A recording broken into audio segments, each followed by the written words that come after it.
দর্শক, এই মুহূর্তের সবথেকে গুরুত্বপূর্ণ খবর। বিচারপতির সঙ্গে তীব্র বাদানুবাদ, আদালতের ভৎসনার মুখে কল্যাণ বন্দ্যোপাধ্যায়। যাদবপুর বিশ্ববিদ্যালয়ে মন্ত্রী ব্রাত্য বসুর নিরাপত্তা বিঘ্নিত হলো কেন, এই নিয়ে কলকাতা হাইকোর্টের এজলাসে বিচারপতির সঙ্গে তুমুল বিতদ্বন্দ্বায় জড়ালেন তৃণমূল সাংসদ তথা আইনজীবী কল্যাণ বন্দ্যোপাধ্যায়। শুক্রবার এজলাসে কল্যাণের আচরণে তীব্র অসন্তোষ প্রকাশ করেন বিচারপতি তীর্থঙ্কর ঘোষ। পাল্টা কল্যাণবাবু ঘোষণা করেছেন, বিচারপতি ঘোষের এজলাসে আর কোনো মামলায় আর সওয়াল করবেন না তিনি।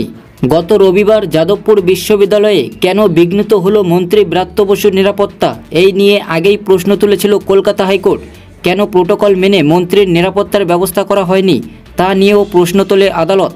এদিন আদালতে কল্যাণবাবু দাবি করেন, মন্ত্রীর নিরাপত্তা বিঘ্নিত হওয়ার দায় পুলিশের নয়, বরং বিশ্ববিদ্যালয়ের। তখন বিচারপতি প্রশ্ন করেন, কেন প্রোটোকল অনুসারে মন্ত্রীর নিরাপত্তার ব্যবস্থা করা হয়নি, তার নিরাপত্তায় যে পুলিশ আধিকারিকরা ছিলেন, ঘটনার সময় তারা কোথায় ছিলেন?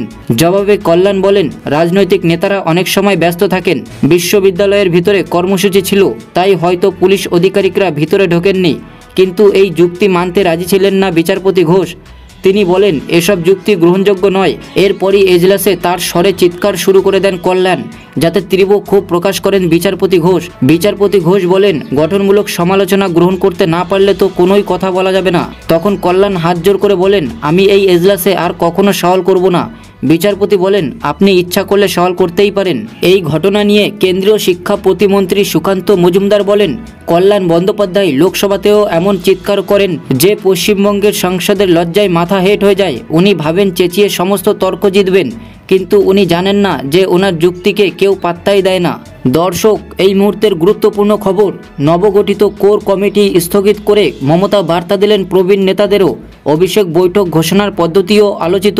বৃহস্পতিবার দুপুরের বৈঠকে জেলায় জেলায় ভোটার তালিকা স্ক্রুটিনির জন্য কোর কমিটি গঠন করার পরে রাতের মধ্যেই তা স্থগিত করে দিতে হয়েছে তৃণমূল নেতৃত্বকে। তারপরেই শাসক শিবিরের অন্দরে শুরু হয়েছে জল্পনা। ওই ঘটনাকে কয়েকজন প্রবীণ নেতার উদ্দেশ্যে দলের সর্বময় নেত্রী মমতা বন্দ্যোপাধ্যায়ের বার্তা হিসাবে দেখছেন অনেকে। পাশাপাশি 15ই মার্চ অভিষেক বন্দ্যোপাধ্যায়ের ভার্চুয়াল বৈঠকের সূচি যেভাবে বৃহস্পতিবারের বৈঠকে ঘোষণা করা হয়েছে, সেই পদ্ধতি নিয়েও শাসক দলের মধ্যে আলোচনা শুরু হয়েছে। গত 27শে ফেব্রুয়ারি নেতাজি ইন্ডোরের সভা থেকে মমতা একটি কমিটি গড়ে দিয়েছিলেন। তার নির্দেশ ছিল, ওই কমিটির সদস্যরা প্রতিদিন পালা করে তৃণমূল ভবনে বসবেন। 8 দিনের মাথায় ওই কমিটির প্রথম বৈঠক হয়েছে বৃহস্পতিবার। সেখানেই ঘোষণা করা হয়, প্রতিটি জেলার স্ক্রুটিনির কাজ দেখভালের জন্য কোর কমিটি গড়ে দেওয়া হলো। তৃণমূল সূত্রের খবর, ওই ধরনের কোনো কোর কমিটির কথা দলনেত্রীর জানা ছিল না। সন্ধ্যায় তিনি গোটা বিষয়টি জানতে পারেন এবং তারপরেই কমিটি গঠন স্থগিত হয়ে যায়। জানিয়ে দেওয়া হয়, কোর কমিটি কি হবে না হবে তা দলনেত্রী পরে ঠিক করবেন।